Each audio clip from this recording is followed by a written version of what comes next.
Cuando se hace momento, pasamos a otro momento que vamos a evidenciar más adelante, ¿ya? Lo vamos a llamar renovación curricular. De esa renovación curricular pasamos a unos lineamientos curriculares, ya di un salto muy grande porque ya me vine a 1998, ¿ya? De esos pasamos a los estándares, bien, año 2006, donde realmente se hicieron oficiales porque la primera publicación fue en el 2003, oficialmente 2006, y ahí se da pues como un proceso ya consolidado de eso. Y eso tiene unas intencionalidades que voy a tratar de ilustrarlas. La didáctica es una ciencia social que construye teorías de la enseñanza. Obviamente uno tiene tipos de didáctica, ¿cierto? Hay didácticas especiales y hay didáctica general.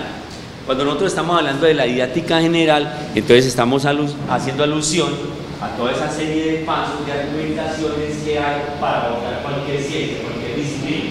¿Ya? Cuando la didáctica se detiene en un objeto de conocimiento, como es el caso de la matemática, entonces ya deja de ser general y se vuelve específica. Esa es la diferencia. ¿Ya?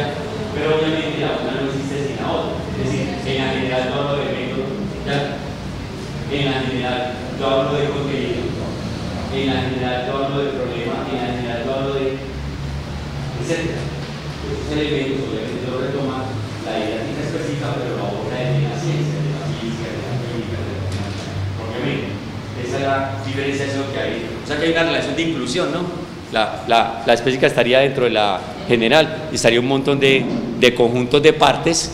Tengo un gran conjunto llamado didáctica general, pero dentro de ese conjunto están un montón de subconjuntos ahí adentro que hacen parte de las didácticas especiales de cada objeto de conocimiento.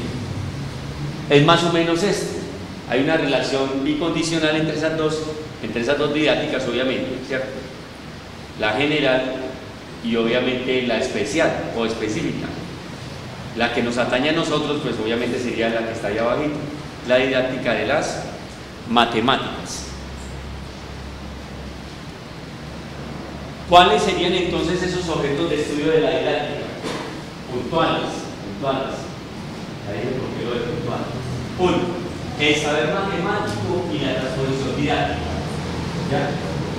Porque se supone que el que está de pie con la tiza en la mano, el borrador, etcétera, porque eso no tiene nada que ver con que si está con el video, por ejemplo, como este Borrecardeño ya de modernizó, eso no tiene nada que ver con eso.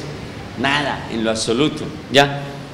Eso está como la anécdota de esa caricatura que está en el último documento del Ministerio de Educación Nacional y que yo ya les referencié que es obligatorio que ustedes se lo lean. ¿Ya? Es una obligación leer. Lo de ciudadanos matemáticamente competentes. Foro Nacional, que por cierto Antioquia está muy atrasada en eso. El Foro Nacional de Matemática. Paradójico. Chocó ya realizó los foros municipales. Ismina, todos. Un poco curioso eso. Antioquia está un poco despistada en ese proceso. Hablamos del saber matemático porque se supone que el docente que enseña matemáticas domina el contenido matemático. Se supone. Eso no funciona así en la realidad. Porque lo que uno descubre con el tiempo es que solamente los años, la experiencia es la que va cimentando ese proceso y es el que finalmente conduce a que el maestro, después de tener un bagaje cultural, es lo que estamos llamando experiencia, entonces es capaz de hacer ese segundo elemento que está allá, que es la transposición didáctica.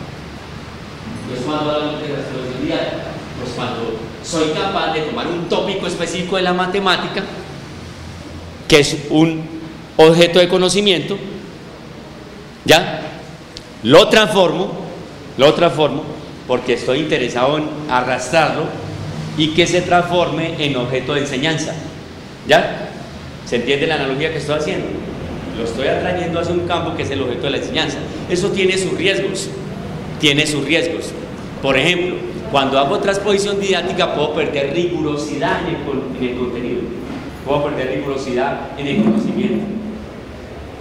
una analogía un poco pues, dramática, ¿no? Hay una investigación reciente de la Universidad de Colombia, la Universidad de Bogotá, que expresaron que los docentes de básica primaria en el distrito capital básicamente se dedican a entretener los niños de básica primaria, porque la enseñanza en sí estaba supremamente descuidada. Eso arrojó los resultados de investigación. Entonces, ¿qué me imagino yo? Pues me imagino niños de primero a quinto cortando y pegando, como un berraco, y no pasan de ahí. Entonces, ¿qué pasará en la mente de un sujeto de primero a quinto grado cortando y pegando durante meses? Ya ustedes se van a imaginar el resultado de eso. El resultado de eso son los problemas que usted y yo tenemos en el colegio. No somos distintos, ¿ya? Emergen una situación de vacíos conceptuales que dificultan los saberes previos, como diría Vygotsky, como diría también Ausubel, una serie de conocimientos previos que se requieren para poder entender el contenido siguiente, pero que no se poseen porque la escuela se dedicó a entretener a los muchachos, casi guarderías. Entonces, el objeto de conocimiento, los objetos de conocimiento, la física, la química, etcétera, eso vale un carajo. No enseñemos eso, que trate de entretener a los muchachos y vuelva a los pacíficos, ¿ya? Pero entonces el conocimiento que hay, no, eso no es tan importante. Ojo, eso tiene un riesgo muy grande.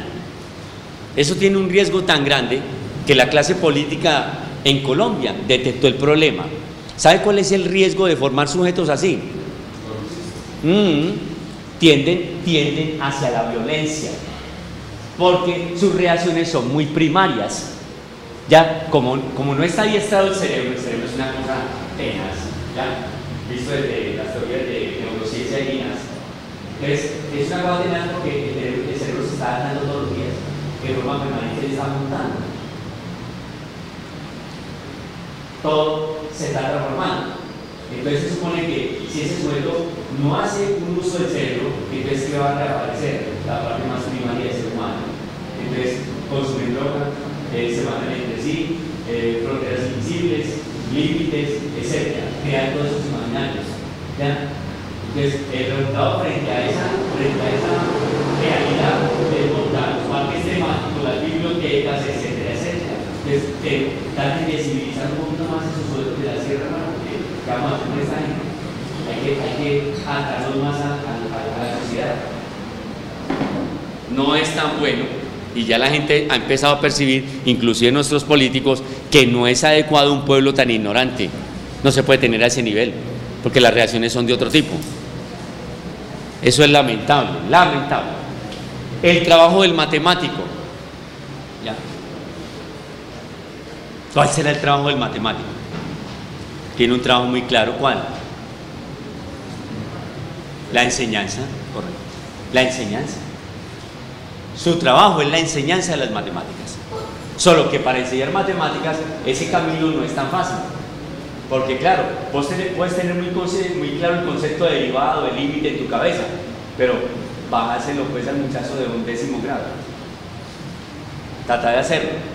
Trata de decirle que después de que el maestro le enseñó funciones trigonométricas y le dijo que particularmente la función tangente y cotangente tiene unas asíntotas, que para el caso de tangente pues resultan de la multiplicación de pi medios por 2k, ¿cierto? Para el caso de su inversa, entonces pi medios por 2k más 1. O sea que estamos hablando de asíntotas cuyo producto sea impar, ¿no? Resulten de ese producto. Y entonces, llegué a la función racional y resulta ser que la asíntota llega y pasa la curva. No, el profesor me enseñó que no, la curva no puede tocar la recta, no puede tocar la asíntota. Usted no la puede tocar. Depende. Si está en las proximidades del origen y es una función racional, evidentemente eso puede pasar. Pero es que la asíntota hace parte de la curva. Espérate un momentico. Entonces, ¿por qué en los textos se hace de manera punteada en cualquier gráfico de ese tipo? Yo porque precisamente eso no hace parte de la curva. Porque finalmente la asíntota es el límite hacia el cual tiende esa curva en particular. ¿Será que un pelado sí tiene claridad sobre eso? Estamos soñando, bobeando, ¿ya? La mente entretenida con celulares, con un montón de cosas y distractores, y nosotros pensando que va a entender la definición formal de límite. Eso no funciona así, tampoco. Pero el deber suyo es intentar hacer eso, igual que el deber de Jorge y de cualquiera de los que estamos aquí sentados. Ese es el sueño nuestro, llevarlos hasta allá. El trabajo del estudiante, el aprendizaje, claro, es el sujeto sin el cual el proceso educativo no tiene sentido. Necesitamos sujetos que deseen aprender, y los que no quieren aprender también, ahí están, de todos hay, y de 40 quieren aprender, sí, entonces ¿qué hacemos con el resto? Ahí está la transposición didáctica que hace que usted se siente a reflexionar sobre cómo rayos va a enseñar el concepto de fracción.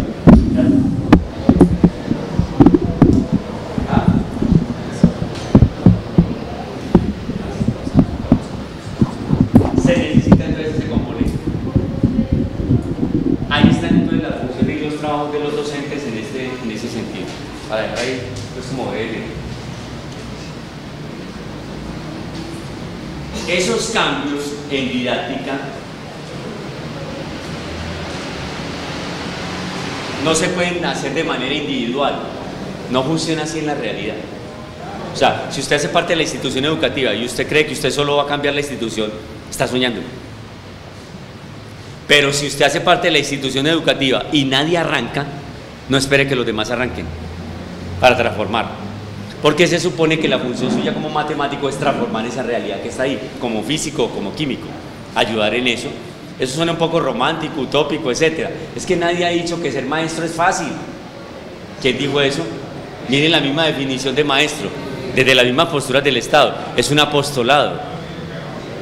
O sea que es un servicio. Miren la definición desde la Ley General de Educación, es un servicio educativo.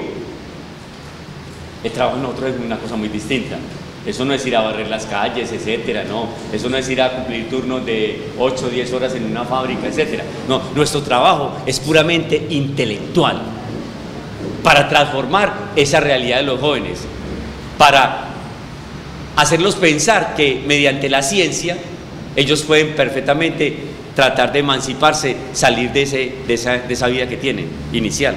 Y hay docentes como Correa, por ejemplo, que ha logrado transformar muchas mentes en sus anécdotas, en esas experiencias. Estudiantes drogaditos, estudiantes con una serie de problemáticas de prostitución que se han transformado a partir de la intervención de un buen maestro. Un docente que lo hace reflexionar y le dice, ve, ¿por qué no estás por otro camino? No necesariamente tiene que ser ese. Puede haber, y si arrastras 1 o 2 de ese salón, sentite bien, porque esa es tu labor, ¿ya? Esa es nuestra labor.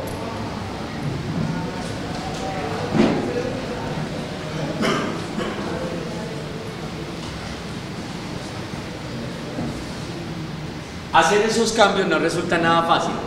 Ese es el documento que me estabas preguntando. Ciudadanos matemáticamente competentes, publicación de este año. Durante las últimas décadas, la política pública educativa nacional ha discutido como temas prioritarios esos que aparecen ahí, que ustedes ven referenciados en esa parte. Se ha pretendido hacer frente a uno de los problemas más relevantes que caracterizan nuestra educación, la desigualdad educativa, íntimamente relacionada con la desigualdad social y económica que caracteriza a nuestro país. Es muy complejo enseñar hoy, muy complejo, porque es que uno puede tener muchas intencionalidades, puede pretender hacer unos cambios dentro de la escuela, llega a la escuela como un nuevo docente y uno ese escenario lo ve adverso. Adverso es adverso. Yo dialogaba con Diego Herrera, que es compañero mío de la Facultad de Ciencias Exactas y Aplicadas, ¿ya? Y él me decía que él estaba en la sierra. A todas estas el maestro se rebusca porque resulta ser que la parte salarial nuestra no es lo último en compararse, ¿ya? No es precisamente, no tenemos un reconocimiento que nos ponga a la altura de nuestra profesión, ¿ya? Hay gente que está matando sujetos, etcétera, y ganan más que un maestro. Entonces el muchacho se pone a pensar en eso y dirá, ¿por dónde me voy? ¿Qué puedo hacer? Una mirada un poco compleja. Llegar a esos escenarios es muy duro. Muchachos que no prestan atención, muchachos que no traen cuadernos, no traen dónde copiar, ¿ya? Simplemente eso es un asunto de estar allí, son hijos de los duros, ¿ya? Que hacen parte de esas comunidades, de esa periferia de Medellín, porque Medellín no es esto que vemos aquí.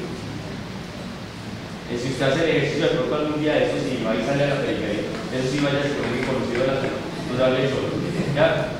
Entonces resulta ser que usted descubre que la Medellín no es la Medellín del oriental, sino que la Medellín es otra cosa. Medellín es otra cosa. Entonces esa desigualdad económica social incide directamente sobre la calidad educativa en Colombia. Entonces tendríamos que mejorar de manera significativa no solamente la posición social del docente, que se debe resignificar no solamente desde la parte económica, sino que el maestro como intelectual, social, tiene que reconocerse a sí mismo. O sea, el maestro tiene que empezar a pensar que no es cualquier sujeto, no, que es un intelectual de la pedagogía, de la didáctica, de la ciencia. No es cualquier sujeto pintado en la pared. Tiene que reconocerse a sí mismo.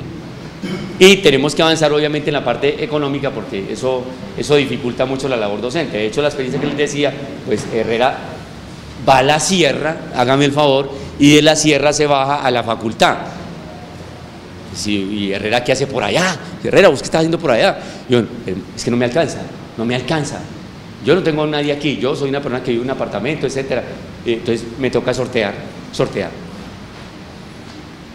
Si tenemos lo de la jornada única, propuesta con la que remata nuestro presidente en su alocución o concretamente en su posesión, pues eso implica un cambio obviamente estructural de la escuela, porque si el docente va a permanecer más tiempo allí, pues obviamente tiene que haber una resignificación en la parte salarial, tendría que hablarse de otro aspecto muy distinto, ¿ya?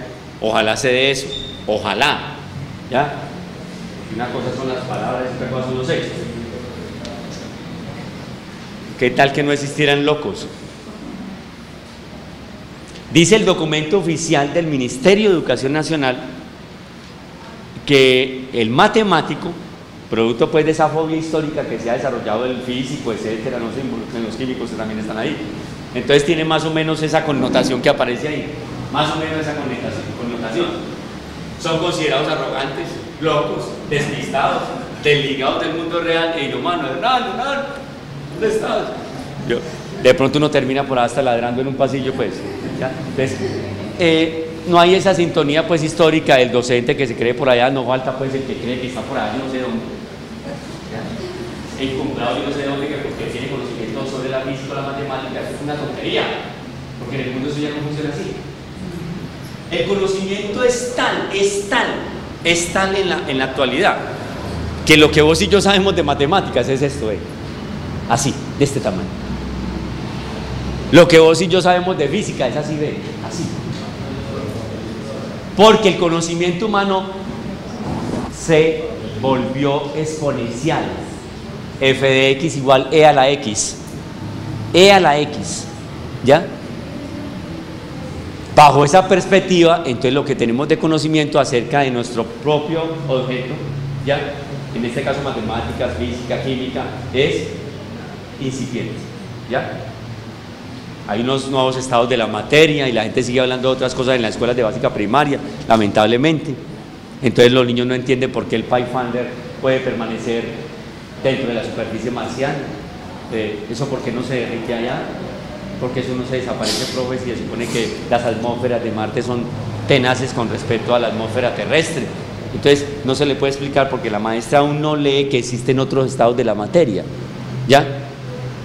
¿Qué decir de la física? ¿Dónde va? ¿Qué decir de la matemática? Etcétera. Ya con tecnologías como la FUSI. La tecnología FUSI se basa precisamente en ¿qué? En la lógica difusa. Y la lógica difusa no tiene nada que ver con los ceros y el 1. Ese es el obsesivo, ¿ya? Entonces la lógica proposicional. ¿Verdadero o falso? Ah, pero ¿y si hay cosas que ya no funcionan en la realidad? Sí. Entonces, ¿cuál es, Jorge Cardeño? Un ascensor. Un ascensor no funciona con 0,1. Funciona con lógica difusa. La última lavadora que conseguiste ahí la acomodaste con el color de la cocina, ya, porque a las mujeres les gusta mucho que eso combine con colores y esas cosas, ya. Funciona con tecnología difusa. ¿Acaso funciona con 0 y 1? No funciona así. El hecho de entrar a un edificio y que las luces automáticamente se correcto o no funciona con lógica proposicional ya. Exacto, no es así, ya no funciona así. Funciona con otro tipo de lógicas. Obviamente los lógicos desde el punto de vista de la lógica inferencial, la lógica deductiva, son enemigos acérrimos de eso no es nada extraño. Ya en la ciencia eso siempre se ha dado así. Recuerden las discusiones de Leibniz y Isaac Newton, ya, cuando esos dos berracos estaban ahí peleando pues por el cálculo diferencial integral.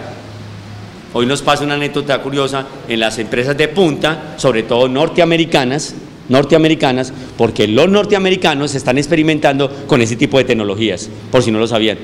Entonces, esa siglita que aparece por allá en esas tecnologías de televisores, de lavadoras, etcétera, eso tiene que ver con eso.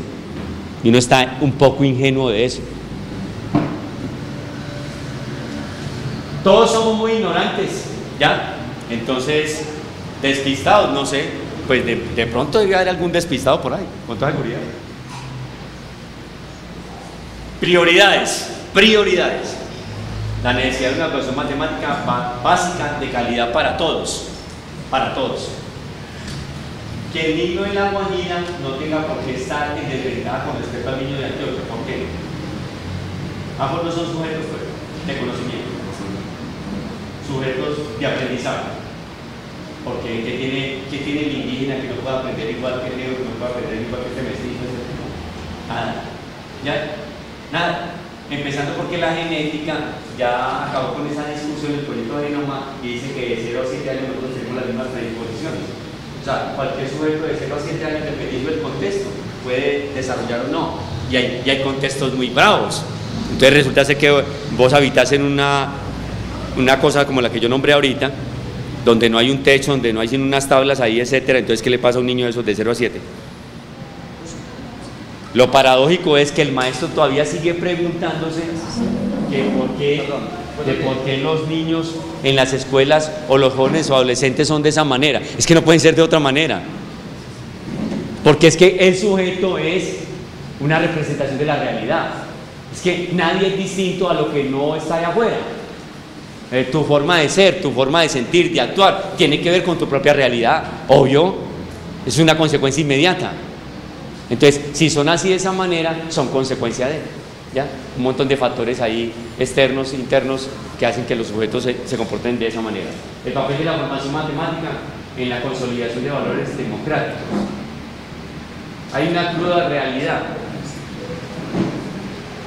¿Cuál es la cruda realidad? Miren, los foros. ¿Cuáles fueron los foros históricamente en matemática, en foros educativos en Colombia? 2003, 2006, 2009.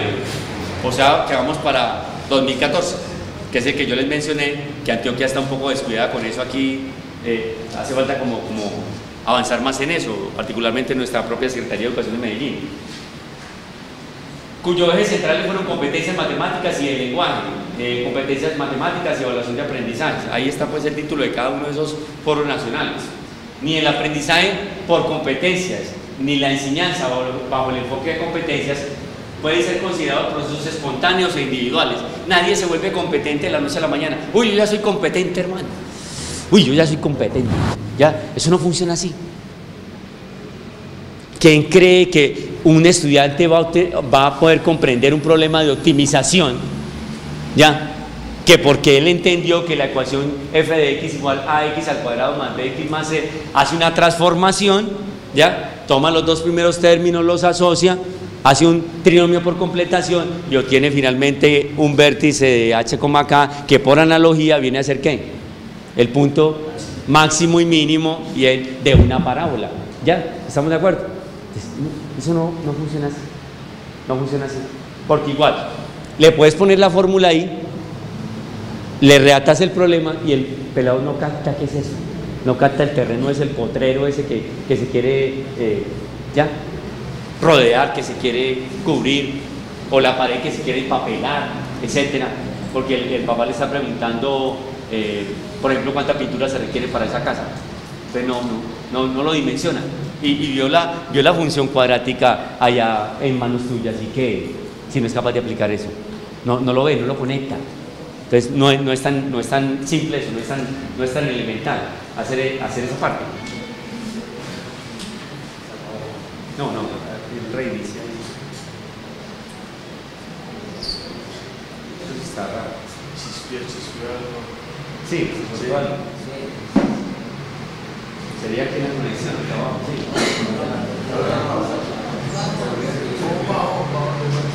Bajón de energía. Eso sí es malo, que eso sí quema estos equipos. Eso sí quema estos equipos.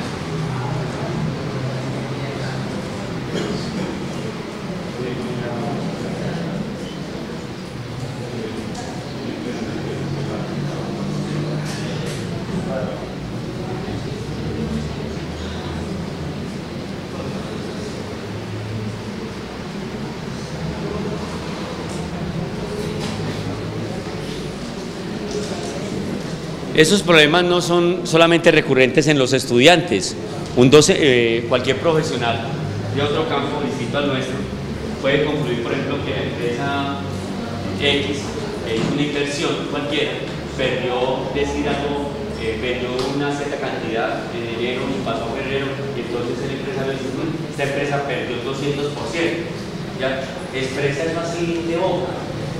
Cuando se aplica un conocimiento matemático a eso, uno ve que esa persona obviamente está equivocada. O sea, el lenguaje no necesariamente tiene que casar con el algoritmo en particular. Entonces, eso mismo es la misma analogía que yo estoy haciendo cuando no basta que sea un puesto determinado del estudiante pretendiendo que posiblemente aplicará eso en la vida real. ¿No?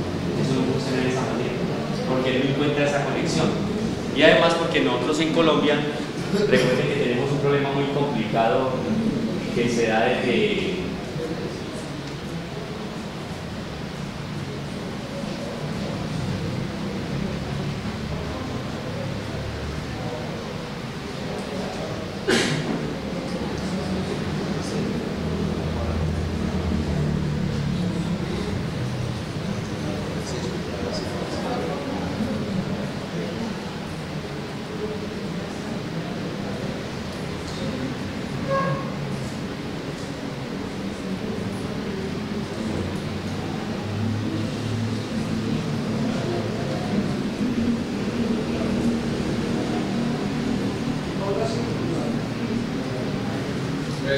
ahí sí.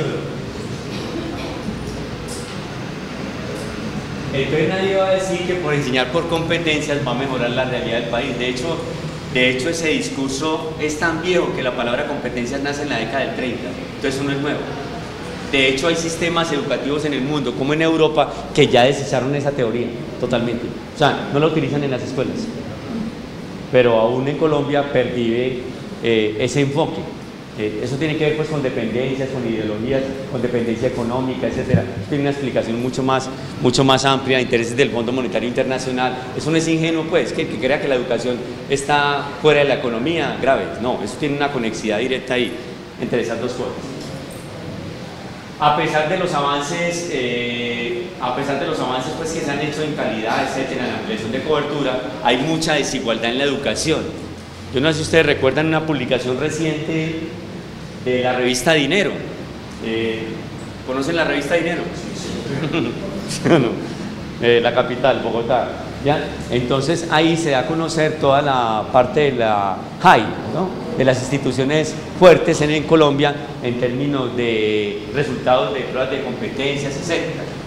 Y lo que muestra esa revista, así de manera bastante dura, es que hay una diferencia abismal entre la educación rural y la educación citadina, la educación local de ciudades en Colombia. Una diferencia enorme. O sea, que mire que no bastan los estándares curriculares. La gente que se casi arrancaba el pelo, pues que porque habían estándares curriculares en Colombia, cuando estándares curriculares hay en todas partes del mundo, por cierto.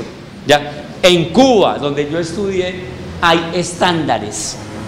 Está tan estandarizado que cada niño en Ciudad de La Habana tiene el mismo texto en el centro de La Habana y en Pinar del Río, que es una vereda, que es una parte rural, ¿ya? Está en igual de condiciones. Bueno, hay una diferencia así grande en Cuba. El docente de La Habana, ¿ya?, tiene la misma capacidad que ese que está en el escenario rural, ¿ya? Porque la escuela en La Habana funciona al revés de la nuestra, ¿ya? La gente más cualificada es la que está en la básica primaria, ¿ya? Pero aquí trabajar en básica primaria es como una cosa como desprestigio, ¿ya? Entonces el de bachillerato cree que está como así, ¿ya? Y el de primaria entonces eso es una cosa loca. Eso no le cabe sino a un ser humano que está un poco casi que desquiciado, porque eso no tiene nada que ver con eso, nada. Hay que darle estatus a la educación. Finlandia, la escuela es al revés. El mejor país en PISA, ¿ya? Está al revés. Corea, Japón, Singapur, los tigres asiáticos funcionan al revés. O sea que trabajar en primaria es un prestigio, ¿ya? Es un prestigio. Entonces tenemos que empezar a redimensionar esto. Por eso es urgente lo que se dice tanto en estos pasillos, lo del Estatuto Único. El Estatuto Único no es una propaganda, no es una arandela ni nada de eso, sino que es que eso revitaliza la función docente, la moviliza socialmente e intelectualmente el maestro. Porque lo claro es que los maestros del 22-77 estamos estancados.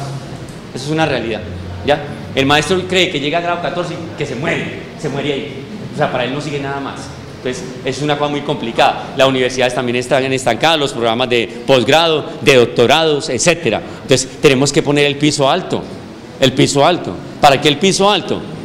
Porque eso dinamizaría el propio Ministerio de Educación Nacional, las propias secretarías de educación y a los maestros, que potencialmente serían una masa crítica mucho más fuerte, ¿ya? Obviamente, como no va a ser mejor para una institución tener niveles de doctorado que tener niveles de licenciado, no es igual, ¿ya? El título no hace al maestro, para que tampoco hagamos una analogía así como tan rígida con eso. El hecho de que yo tenga título no significa que no es condición necesaria y suficiente para que no nos obsesionemos con eso. Pero obviamente eso sí abre otra puerta muy distinta a la realidad actual, ¿ya? Muy complicado eso. Los pelados andan muy mal en ese proceso. Sí, claro.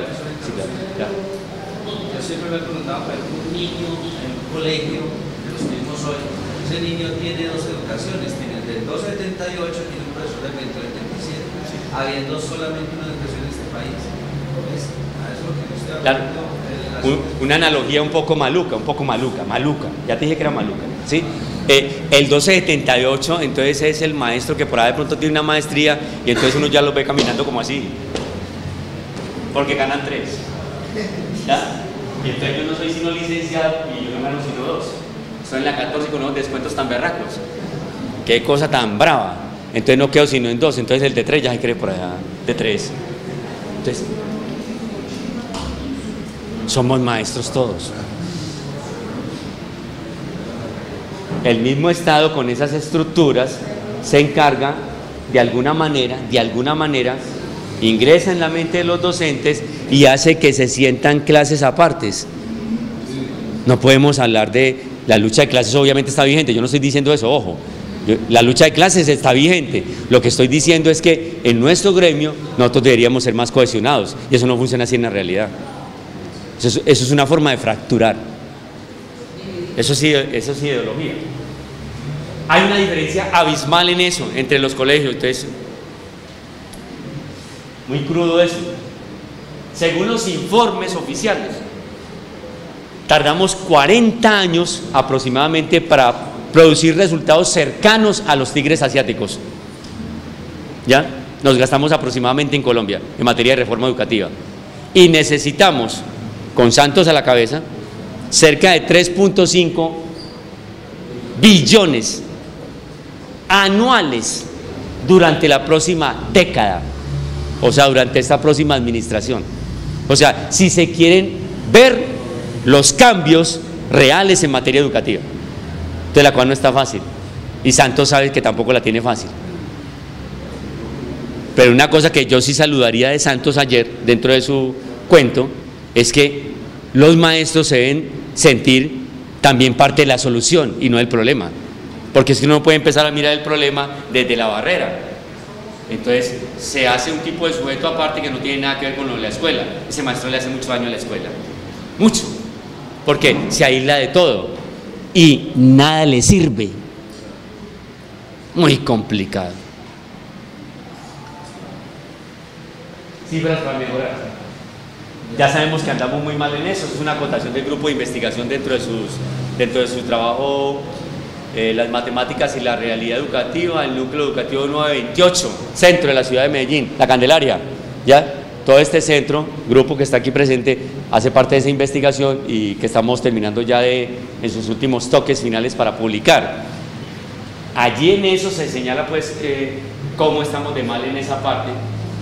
Evidencia las diferencias profundas en la calidad educativa que se ofrecen en instituciones privadas y las de carácter público y entre las ciudades y las zonas rurales del país. Hay una diferencia enorme entre la educación privada y la oficial, para que lo sepan de una vez de entrada. Es que el de la privada está viendo 8 horas de física, 8 horas de matemáticas, 6 horas de química. Vea, yo respeto mucho algunas cosas y yo prefiero quedarme callado en mi institución. Jorge, es que si no aprenden con 4 horas, entonces pongámosles 2 de matemáticas. Eso es un pensamiento puramente neoliberal. Y ahora sí me metí al campo de la ideología, que es lo que yo no quiero hacer en estas conferencias, pero es inevitable, ¿ya?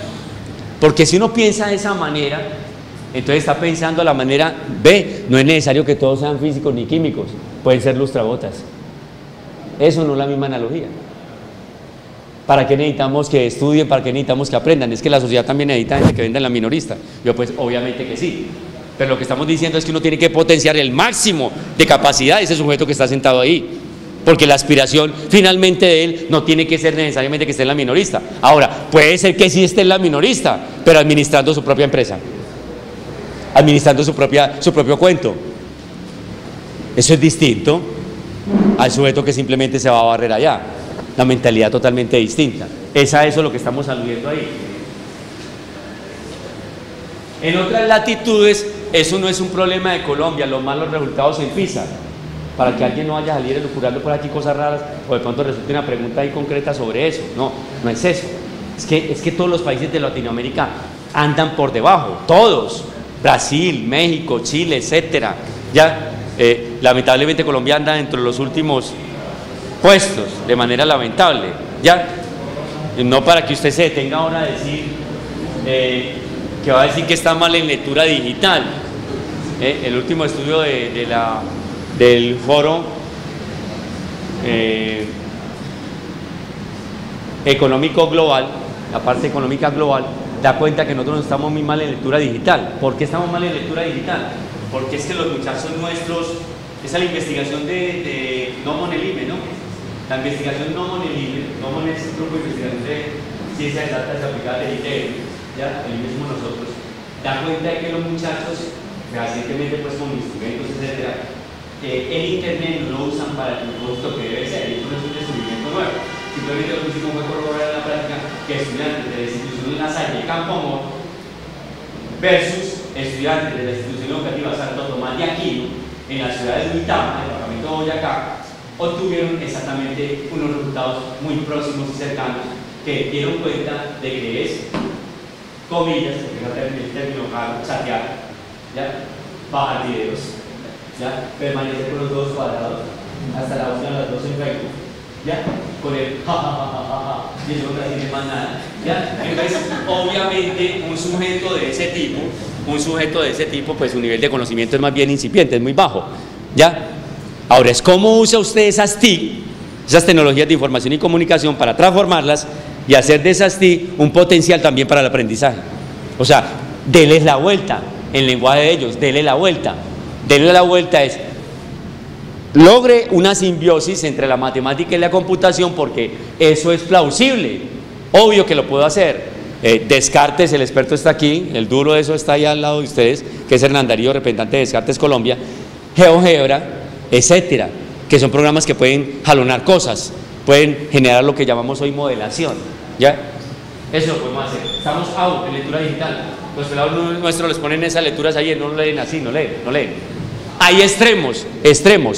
La India, pues madre, ¿por ahí dónde terminó pues? Pues vamos para la India. Ya, no hay maestros. El escenario rural es muy complejo, porque las distancias geográficas son tenaces. Para ir de una ciudad a otra, son kilómetros y kilómetros. No es el cocodrilo, eso la culebra para llegar a la vereda, no. Eso es para contar, o sea, 5, 10 horas, ¿ya? No hay posibilidad entonces de nombrar maestros dentro de esas localidades. Entonces, ¿qué hace? Pues la era digital. La educación se hace virtualmente. Entonces, cuando trajeron esos niños de esas localidades al centro de la India y el ministerio les otorgó textos reales, ¿ya? Entonces, esos niños no sabían qué hacer con ese libro. No. Está malo. El libro está roto, profe. Fue la respuesta del niño. Eso en palabras de nuestros ancestros es ni tanto que. Entonces los maestros sí sabemos de eso. Resulta ser que las cosas en extremo son malas. Ya los niños entonces en las localidades de la India están haciendo un replanteamiento porque resulta ser que no reconocen el real, el físico, sino que estaban enseñados a todas las obras, trabajarlas así. Exacto, mediante tablets, que es lo que hace la distribución del gobierno de la India en ese contexto. Todo extremo es malo, ¿ya?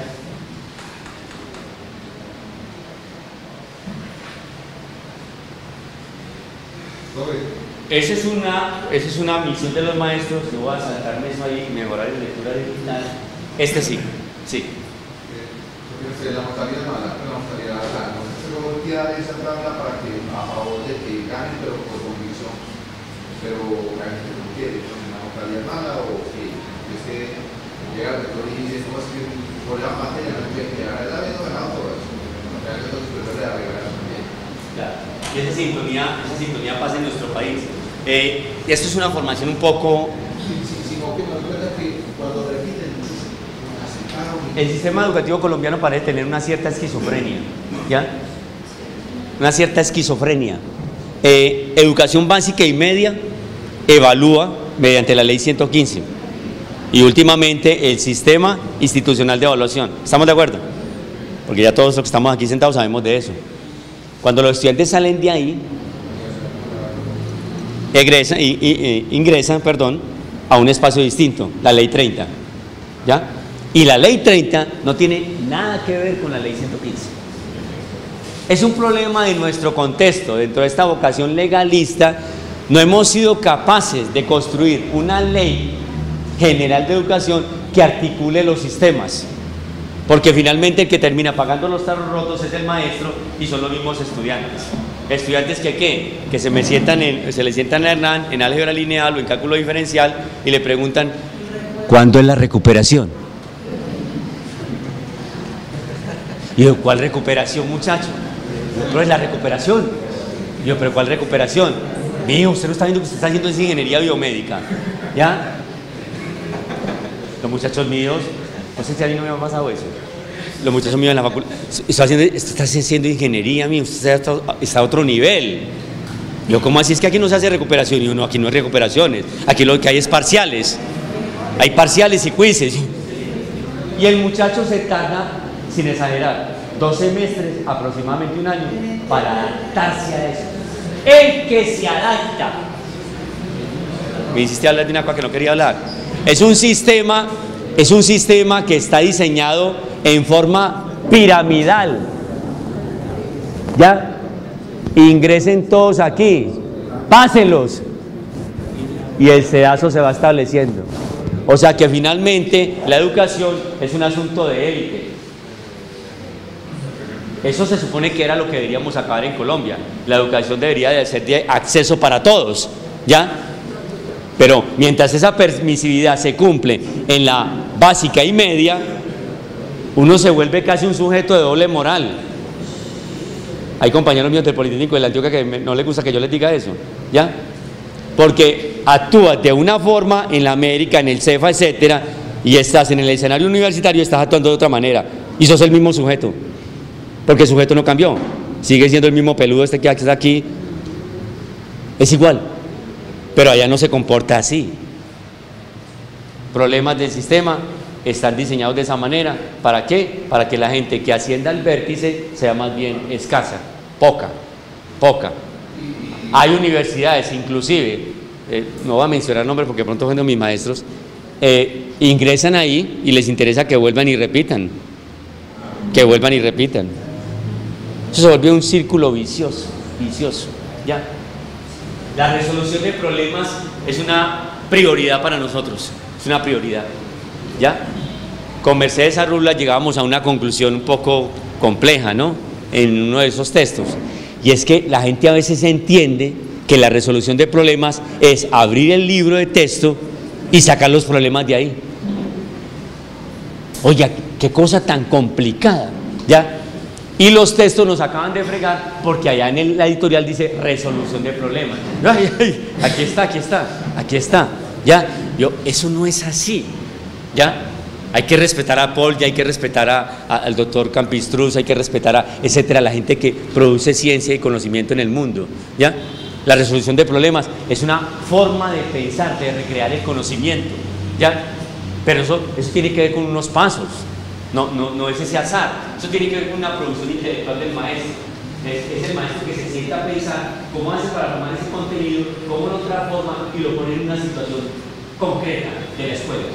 Antes eso no es fácil, porque ¿cómo es que vos me vas a pedir que con el concepto de fracción, imagínate que los pelados están perdiendo mantequilla en la casa y les diga que esa mantequilla la dividió en un cuarto y entonces del cuarto le sacó la mitad y entonces ¿qué quedó?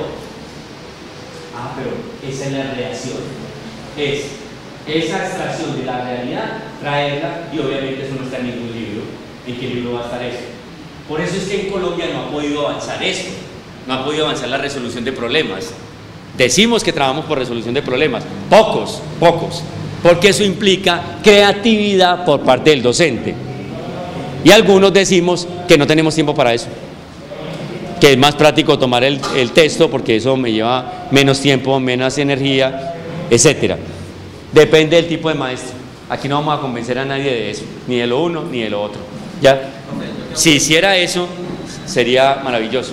Quiero aprovechar para que de pronto menos un poquito, ¿será que nos confundimos con resolución y solución? Correcto. Un poquito de ilustración en esa parte. Cuando voy en la resolución, voy en el proceso de construcción, de demostración. Cuando llego a la solución, empiezo la constatación, ¿ya? Empiezo a verificar si el procedimiento algorítmico, si el procedimiento como tal, si es efectivamente el que conduce a ese resultado, ¿ya? Resolver problemas no es una tarea simple, míralo allá, pero tampoco inaccesible.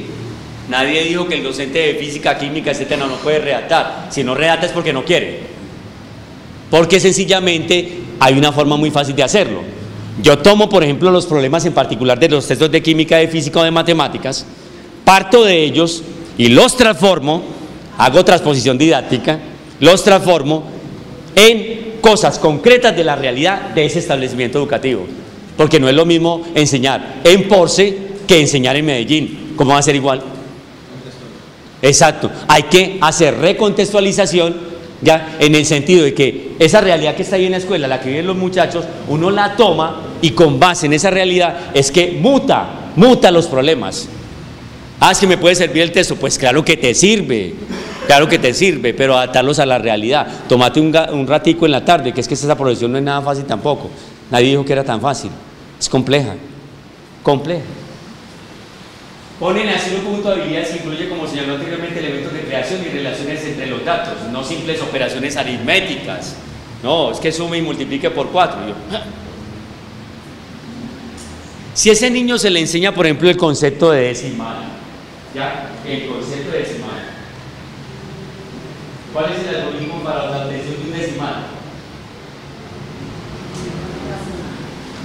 Ay. No todo decimal es racional. ¿Sí ven? Yo voy a decir una cosa un poco brusca. Los pelados nuestros son genios. ¿Saben por qué son genios? Porque aprenden de todas esas brutalidades que yo he dicho en clase, ¿ya?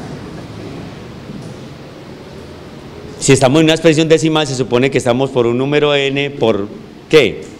Base decimal, por 10 a la p, ¿sí o no? Donde n y p son números enteros. O sea que si p es mayor que 0, voy a obtener siempre un entero. Pero si p es menor que 0, voy a tener una expresión racional. ¿Estamos de acuerdo? Entonces, por eso, un tercio es decimal. No, es un racional no decimal.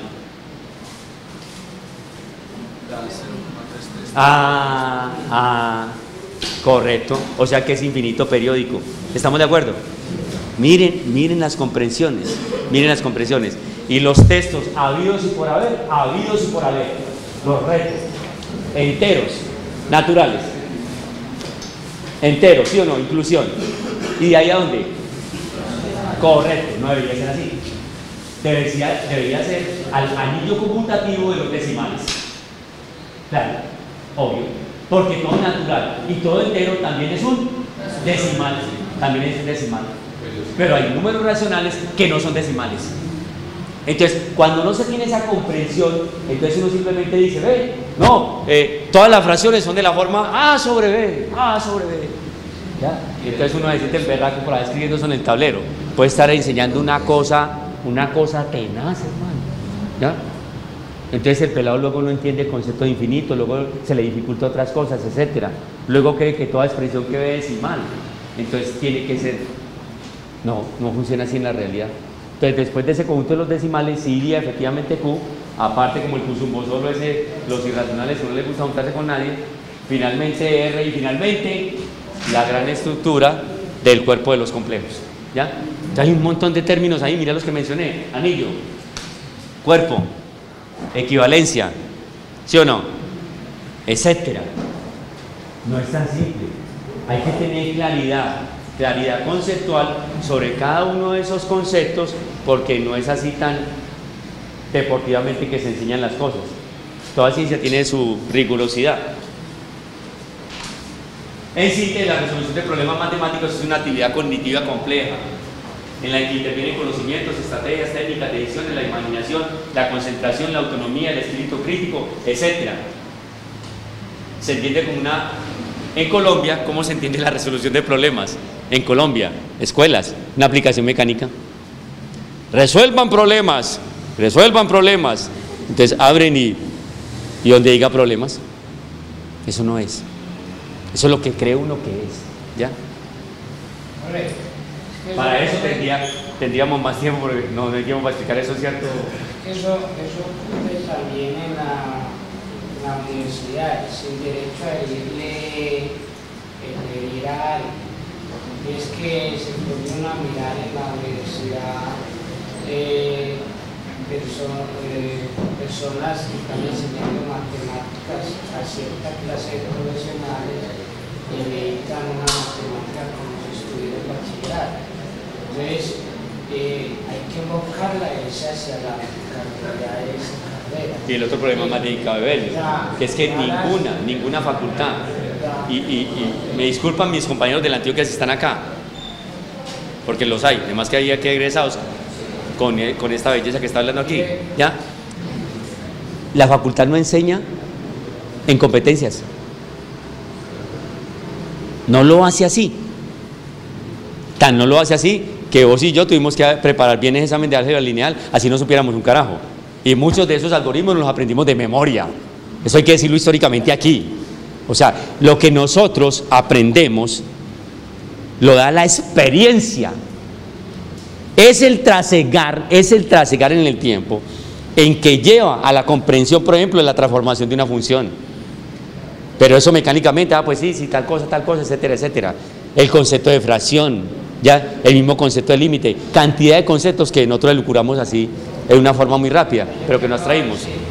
Sí. Y resulta que llega hasta el punto que hay profesores que pueden saber mucha matemática, sí, pero pero no como quiere decir ahí, cámbiale los verbos, o sea, construye el complicado de la carrera, que inicialmente los abogados hace tiempo que no veían matemáticas, lo mismo que los médicos.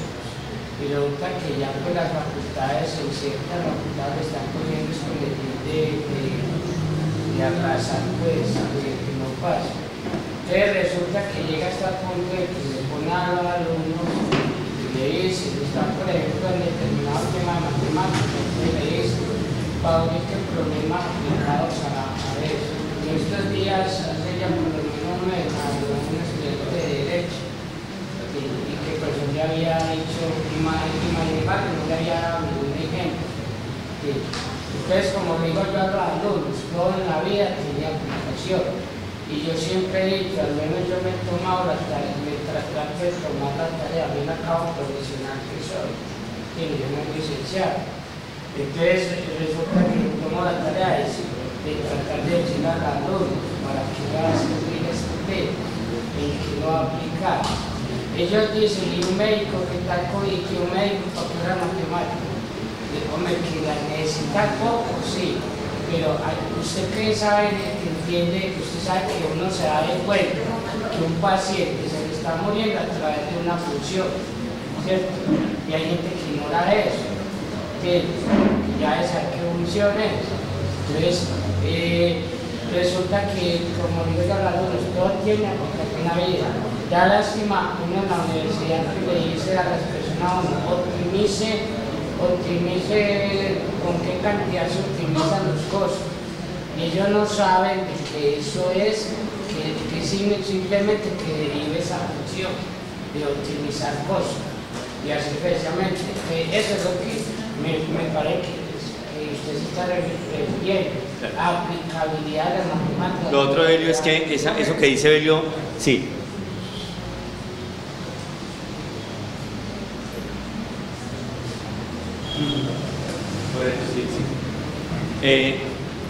Tener razón en lo que estás planteando, la parte de aplicabilidad no es tan fácil, Belio, porque esa parte también la da la experiencia. Uno muchas veces desconoce que un concepto particular de la física, la química, etcétera, tiene una aplicación directa. A veces uno no las sabe todas. Entonces, ver esa aplicabilidad no es tan simple tampoco. Ojo, hay tres tipos de docentes que aparecerían desde ese contexto, ¿ya? Un contexto centrado en el contenido, a ese maestro no le interesa sino eso, ¿ya? 2, un modelo centrado en el alumno, ese docente sí está más preocupado porque el otro aprenda, no por finalizar finalmente el texto, llegar hasta vectores y entonces ¿qué? ¿Ya? ¿Qué pasó ahí? ¿Ya? Y un tipo de docente 3, un modelo centrado en la construcción del saber por el alumno, ojalá estuviéramos ahí. O sea, es el docente que está preocupado porque el otro efectivamente sí aprende. ¿Ya?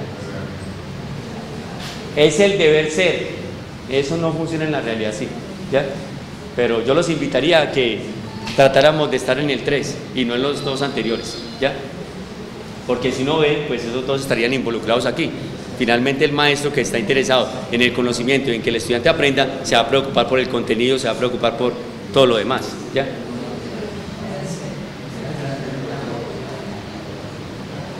Las competencias matemáticas se entienden como la capacidad de los docentes para determinar los aciertos o desaciertos de los estudiantes en su aprendizaje. ¿Cuál va a ser el tipo de pregunta que va a formular el Ministerio de Educación Nacional o que ejecutan estas pruebas? Tenemos una sucesión, da una sumatoria de 1 sobre n y entonces hay el radio de convergencia, determine si la serie es convergente o si no es convergente. ¿Ya? ¿Alguien se acuerda de eso? Yo revolté, ¿qué estás hablando? De cálculo integral. ¿Cierto que sí? Radio de convergencia. El Ministerio de Educación Nacional no va a preguntar eso. Nada de eso. Yo, pero entonces, espérate, entonces ¿qué nos van a preguntar? Y yo, no, pues que eso ya no lo preguntaron en la Antioquia, en EAFID, en la Medellín, etcétera. ¿Ya? No pasaste pues una cantidad de materias y ahí las aprobaste. Entonces, ¿qué es lo que nos van a preguntar? Nos van a preguntar la política oficial. ¿Y cómo nos la van a preguntar? Mediante un instrumento que es la Carta de Navegación en Colombia para el Ministerio en materia de matemáticas y de cualquier otra área de conocimiento, los estándares curriculares. ¿Ya? O sea que el maestro que va a presentar esta prueba tiene que leer por obligación los estándares curriculares, quiéralo o no. ¿Ya? No es un asunto de si quiero o no, es un asunto que está en juego, es mi posición social, etcétera. ¿Ya? Además mi prestigio como maestro, que eso es otro asunto. ¿Ya? En los estándares está diseminado el currículo de los objetos de conocimiento, o sea, el currículo de las matemáticas, de la física, etcétera. Correcto. O sea que si usted se detiene, bien, a leer un estándar, usted va a encontrar que de ahí puede extraer un contenido. Claro, porque es que la palabra estándar viene de ¿qué? De estándar. ¿Y qué es estándar? Patrón. Entonces, si es patrón, es un punto de medida.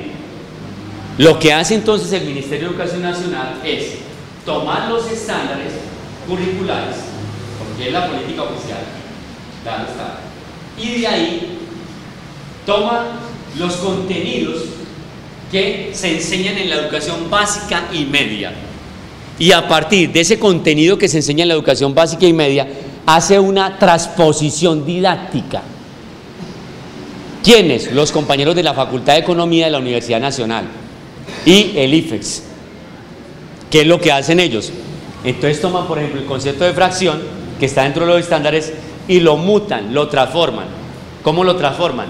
Lo ponen en el contexto de una situación problema, lo ubican en el contexto de la situación problema, lo ponen en una situación didáctica de clase real, o sea que ese maestro tiene que saber de pedagogía, ya un poquito grave la parte profesional, porque resulta ser que es que yo como profesional no vi pedagogía. ¿Sí entienden qué queda de estos experimentos raros? No estoy diciendo que el profesional no pueda ejercer la carrera docente. Jorge no está diciendo eso. Estoy diciendo es que quien quiera ejercer la carrera docente tiene que ver pedagogía. Debe estudiar pedagogía. Porque es que usted es maestro. No es cualquier sujeto. ¿Acaso usted es médico? ¿Ya?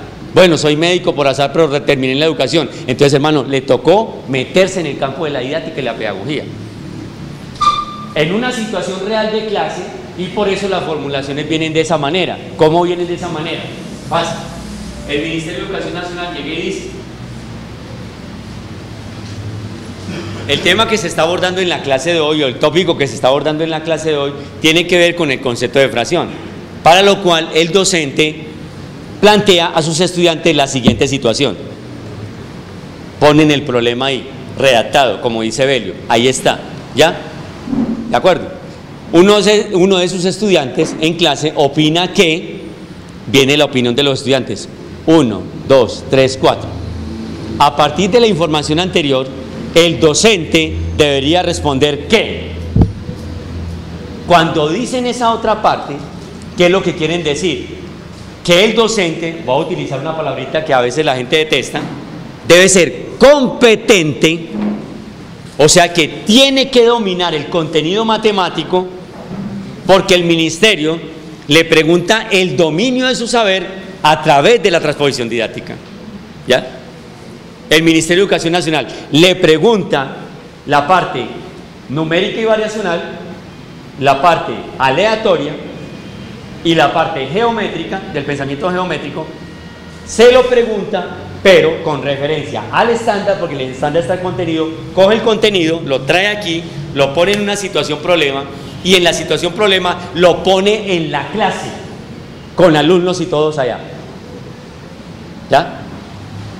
Y cuando está con esos alumnos, entonces lo pone en una disyuntiva. ¿Cuál es la disyuntiva? Jorge, espérate un momentico, ¿cómo así? Es que ese ABCD está muy complicado, porque yo veo que la primera opción de respuesta es coherente, ¿ve? Tiene estructura. Veo que la segunda también. Pues madre, la tercera es súper parecida. No, pero la cuarta también, hermano. Y entonces, pero entonces, ¿qué hacemos? ¿Se acuerdan un término que yo utilicé al comienzo? FUSI. ¿Ya? FUSI, con ZZI. ¿Ya? Las tecnologías actuales funcionan de esa manera.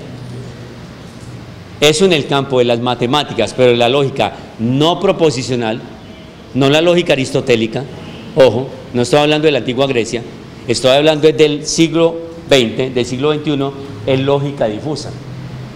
Eso tiene que ver con la teoría de caos, eso tiene que ver con la teoría de la física cuántica. Ya no hay 0 o 1 absoluto, sino que hay posiblemente valores de verdad. Y unos son más verdaderos que otros. Yo, pero espérate un momentico, ¿cómo así que unos son más verdaderos que otros y unos tienen más fuerza conceptual que otros? Pues sí, el texto está construido de esa manera. O sea que las 4 opciones de respuesta, todas 4 son válidas.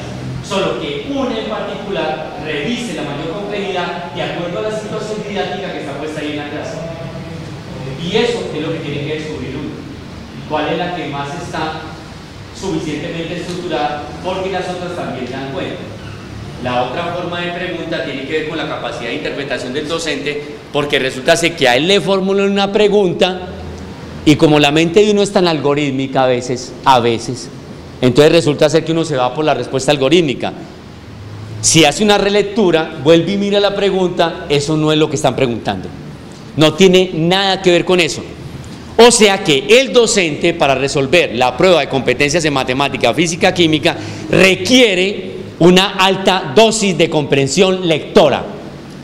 Ah, pero ¿cómo así, hermano? Yo no soy lector, a mí no me gusta leer. Yo no soy de español. Y entonces, si vos no sos de español, entonces vos ¿cómo haces para enseñar matemáticas? Porque lo más próximo a la matemática es el español, es la lengua materna. Porque sin el lenguaje no se puede hablar de física conceptual. Sin el lenguaje, Carl Sagan, el mayor físico teórico que ha producido esta humanidad, no podría formular sus teorías del cosmos totalmente vigentes y decir porque tal vez posiblemente nosotros seamos los extraterrestres. Estamos buscando extraterrestres y tal vez este huevón aquí por dentro tiene alguna cosa rara, ¿ya? Porque en el proyecto Genoma, que solamente da como en el 20-30% del código del ADN, y entonces ¿el resto qué es? ¿El resto qué es? La humanidad todavía no sabe eso. Seguramente terminaríamos arrancándonos los pelos, enloqueciéndonos, apenas nos digan que en realidad fuimos alterados genéticamente. Que nuestra primera forma eran muy animales y fuimos intervenidos. Es una teoría y crece todos los días cada vez más fuerte. El día que la humanidad termine de decodificar esto, ¿ya? Y diga que es que hay un porcentaje aquí que no es terrestre, ese día se va a acabar cualquier tipo de especulación en física, en química, etcétera, ¿ya? Y tendremos que hacer un replanteamiento, inclusive de tipo religioso, ¿ya? Un replanteamiento total a todos nuestros sistemas de creencias. ¿Quiénes estarán adaptados para eso? Yo no sé. No sé qué mentes humanas, porque la mente humana es muy animal, ¿ya? Tan animal es que en el siglo IV los cristianos mataron a Hipatia, ¿ya? A punta de piedra, en la antigua Grecia, solo por el hecho de ser mujer y ser brillante. Una cosa loca.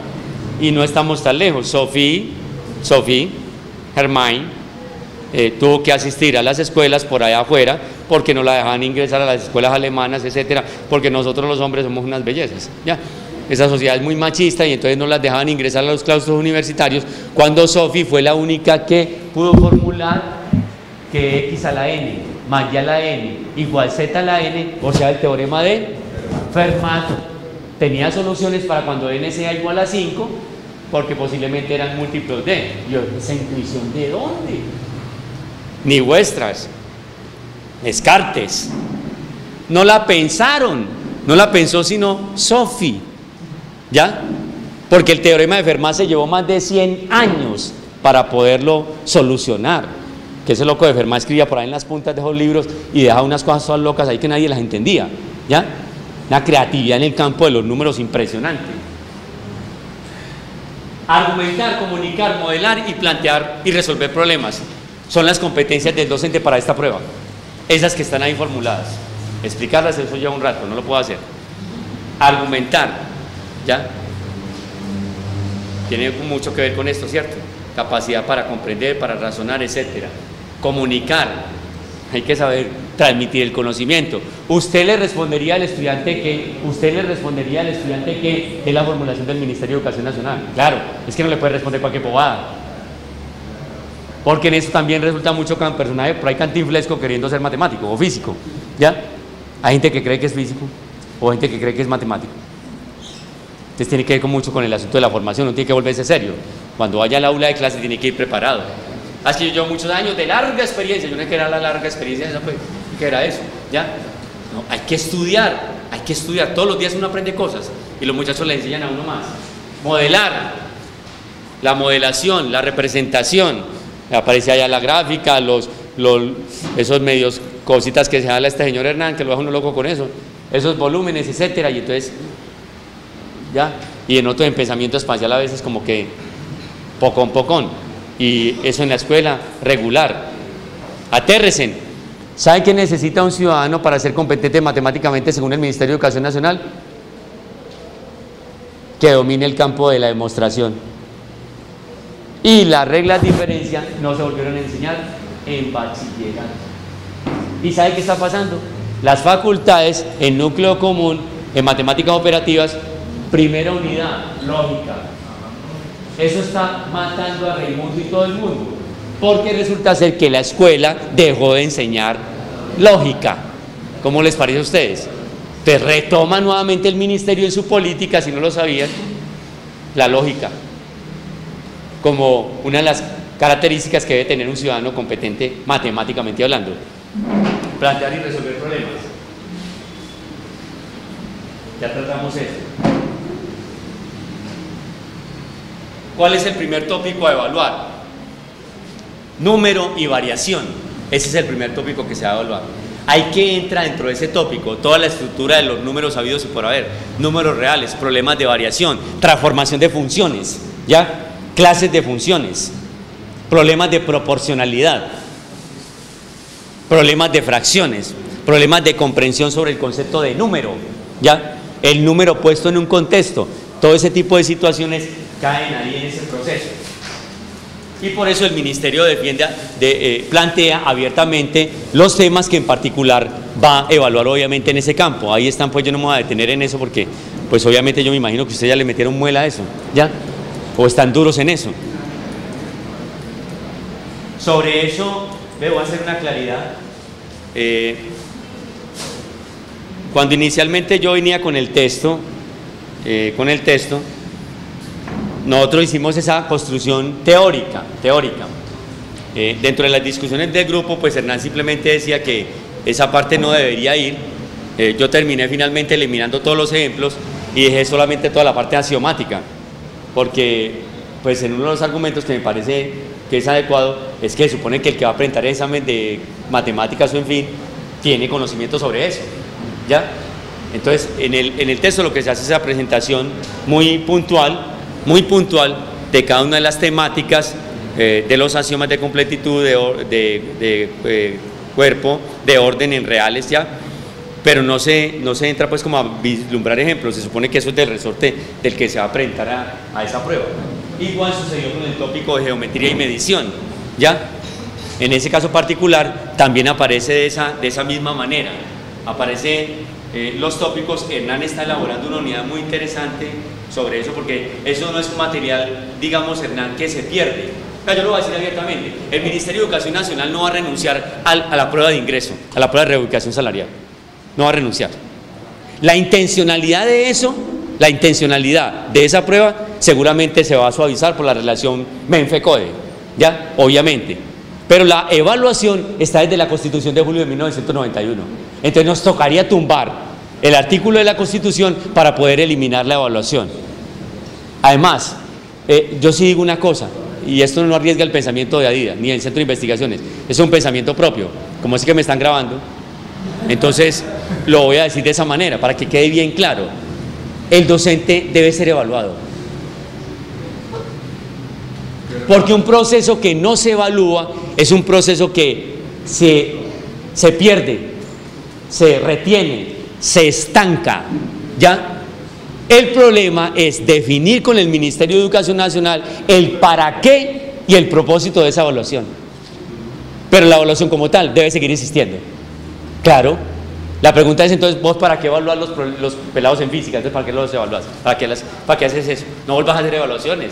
Entonces, dentro de ese romanticismo, un docente que hay por ahí en Guayabal, un rector, que dice que las evaluaciones no son válidas, que él vive como una especie de enfoque romanticista, el enfoque pedagógico romántico. Entonces, cero evaluaciones, que porque eso de pronto le causa alguna frustración, ¿ya? Algún problema o alguna situación psicológica.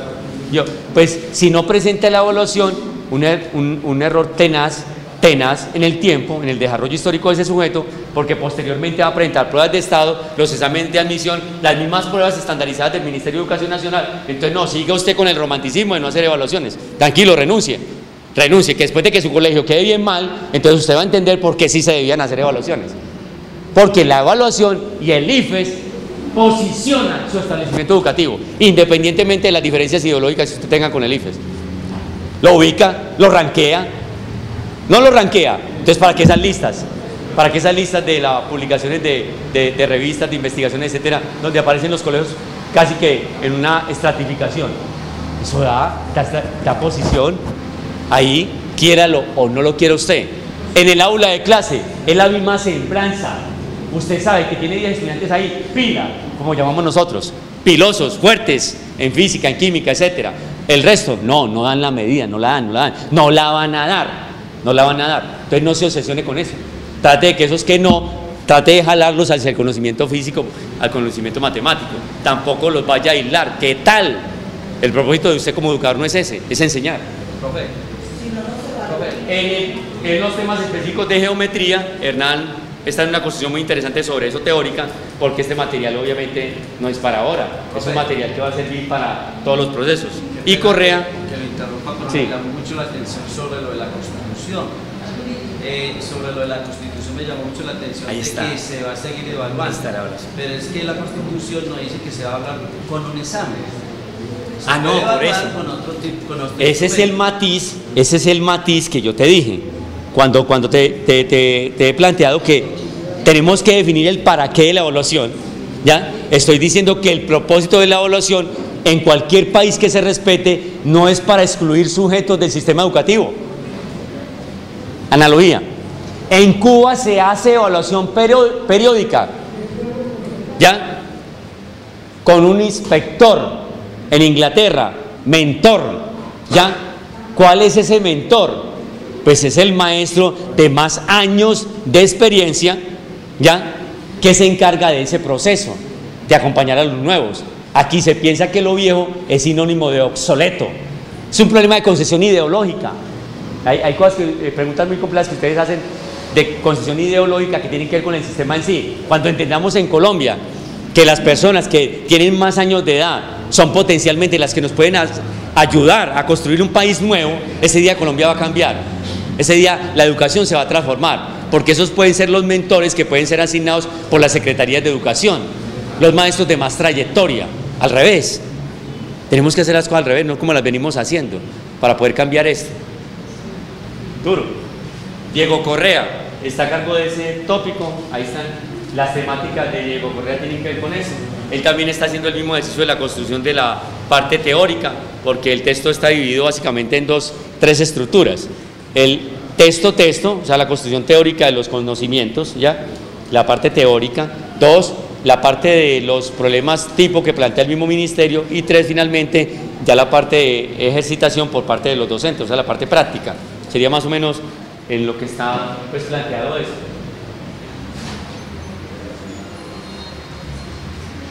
Uno no se puede obsesionar con eso, con esas teorías, para que tengamos cuidado con eso. No está dicha la última palabra sobre este campo de las competencias, para que tengamos claridad sobre eso. Entonces, había una vez en un pueblo 2 hombres que se llamaban Joaquín González, ambos. Uno era sacerdote, el otro era taxista. ¿Quiere el destino que los dos mueran el mismo día? Los berracos se fueron al barrio los acostados el mismo día. Entonces llegan al cielo, donde les espera San Pedro. ¿Tu nombre? Pregunta San Pedro al primero. Joaquín González. ¿Es sacerdote? No, el taxista.